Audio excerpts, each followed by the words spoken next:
Hi there, welcome to the Inside Scoop with the PineLog editors, where we talk all things PineLog and take a deep dive in the behind the scenes of SFA student publications. I'm your host, Abigail Bernard, the managing editor and the newsletter editor at the PineLog. Today, I will be sitting down talking to the editor-in-chief, Diego Barahona, about some of the recent news about the PineLog and the Stone Fort Yearbook. Don't go away, the Inside Scoop is coming up.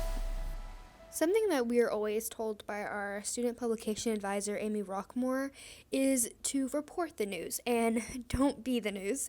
And today's breaking news goes against that saying.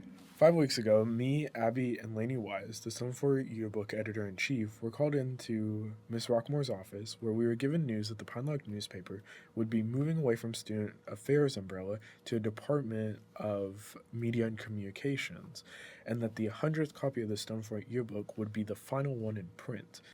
So kind of how we want to start is at the very beginning when we were actually first told about this news about the Stone Fort and the PineLog. So Diego, what was your first thoughts about hearing about the move and then also at the same time being notified that the 100th edition of the Stone Fort Yearbook is going to be the last edition? Yeah, so I remember that I was in jazz class whenever I got the text from Amy letting us know that she needed to talk to us about some stuff.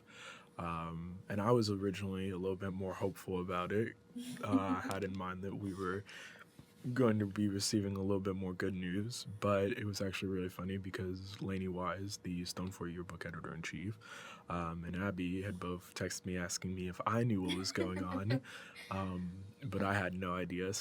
But once we had our meeting and we were let in on all that information, it was a little bit crazy to kind of find out. It was a lot of news kind of all at once because it was not just news on one aspect of it, but it was changes to a lot of aspects of student publications. For the yearbook side of things, it was a little bit rough to see. I mean, they had lost their advisor, Rachel Clark, who moved over to the University of Texas at Tyler. And so to see them, go throughout this year and, function everything the same and then to receive this information on top of that, I know how much work goes into all those books, but then also the passion that goes into it for the newspaper staff. Well, it's a good mix of mass communications majors and broadcast journalism majors and the like, and non-majors. The yearbook is mostly made up of non-department communications majors. It's just people that have a passion of documenting what the year looks like at the universities. But on the opposite side of things, for the PineLog move, looking at my staff, I'm excited to see what it brings. The Department of Media and Communications has been, coming to us with open arms and open doors.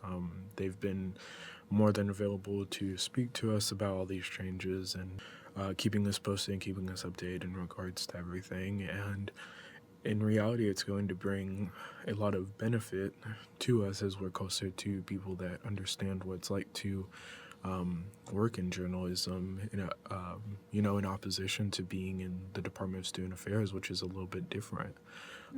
So I think it's going to be a good change in some ways, but it's definitely going to be different both from a student perspective and an administrative perspective.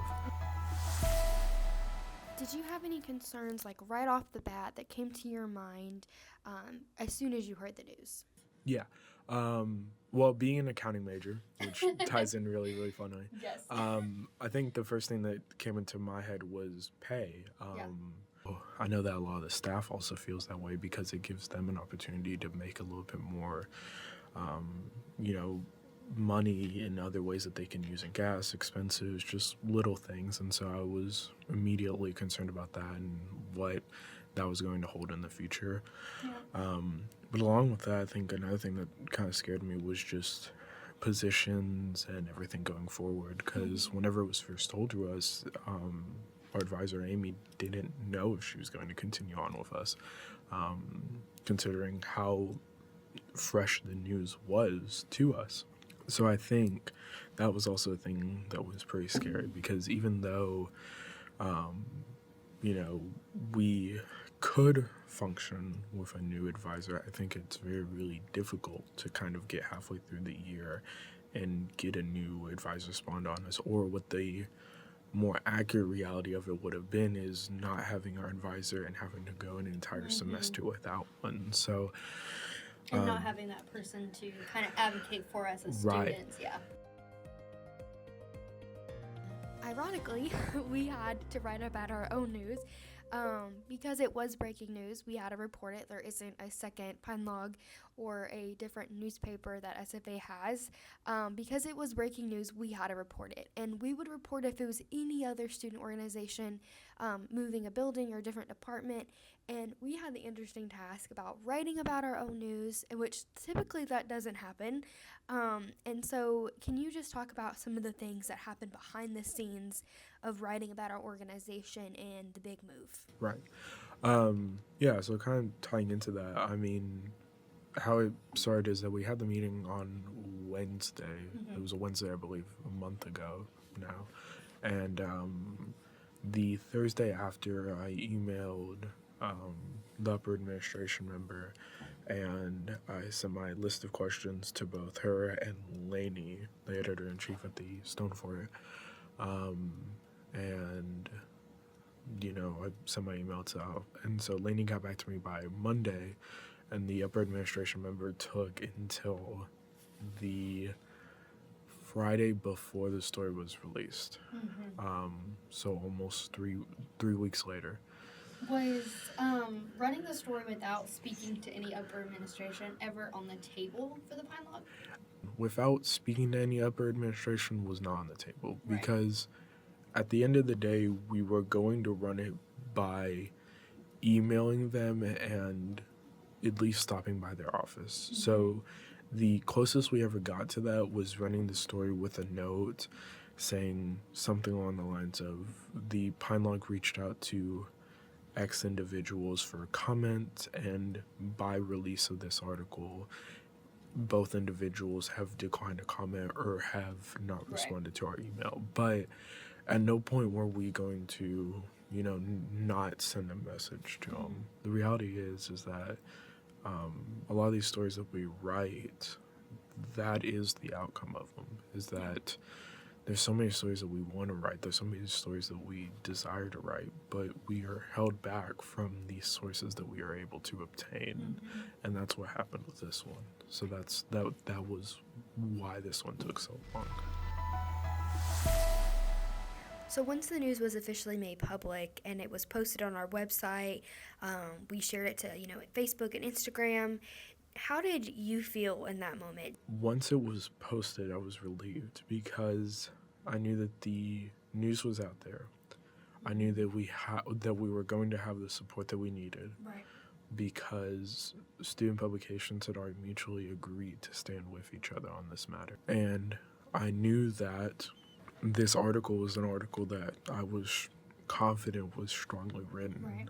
There's not often times that I feel that way about articles that I write, but I think this was one of the times I felt that way, just because it was such a big matter that I had gone through it so many times, that I had basically checked for every single little thing. Right. Crossed every T and dotted every I. Yeah, basically, I might as well had. Is there anything that you were looking forward to for your staff and for the Pine Log itself when y'all make the big move? I'm going to be more keen into interacting with future journalists of the world. And so I'm excited to be able to boost future journalists just by being able to help them. Right. And then hopefully that expands across the board, getting more people into our doors and being able to expand the work that they do. No matter where the Pine Log calls its home, even though some things are still a little foggy with negotiations, one thing that we do know is that we will keep reporting the news with the same ethics, same unbiased opinion that the Pine Log has had for 100 years as SFA's independent student publication. Follow us on Facebook and Instagram at SFA Pine Log, and don't forget, if you have a story idea, you can go to our website, thepinelog.com, and submit a letter to an editor or submit a news request, and we will consider that story. Thanks for listening to our podcast, The Inside Scoop, with the Pine Log editors.